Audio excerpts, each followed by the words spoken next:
Hello guys, it's me টি। আজকে আমি বানাবো একটা ফ্লাওয়ার বাকেট। আমার লাগবে কিছু কালার পেপার, আমি এখানে রেড কালার ব্যবহার করছি। সাথে লাগবে কম্পাস, কেচি, কার্ডবোর্ড।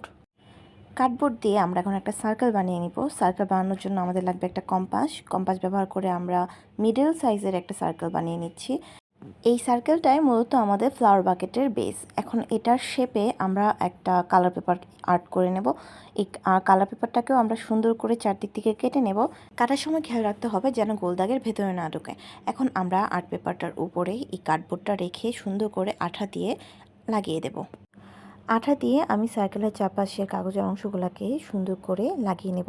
ফিনিশিং যেদিকে সুন্দর হয়েছে, অর্থাৎ প্লেন কাগজ যেদিকে, সেদিকে আঠা দিয়ে আমরা আরেকটা রেড কালারের কাগজ দিয়ে দিচ্ছি। যেহেতু এখানে ফ্লাওয়ার বেসটা আমরা রেড কালার রেখেছি, রেড কালার কিছু লম্বা লম্বা কাগজ আমি কেটে নিয়েছি, যেগুলোকে আমি সুন্দর করে চারপাশে লাগিয়ে নিচ্ছি।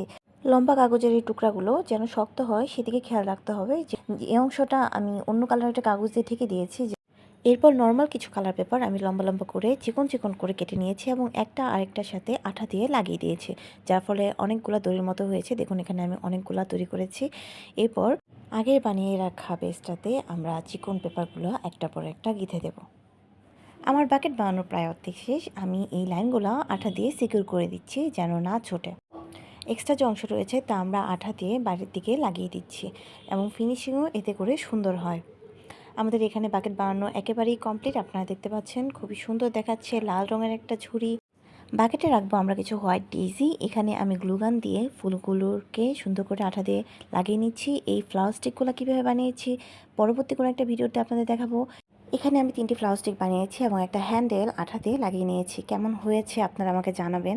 ভিডিওটা ভালো লাগলে কমেন্ট করতে ভুলবেন না। দেখা হচ্ছে নেক্সট ভিডিওতে। আল্লাহ হাফেজ।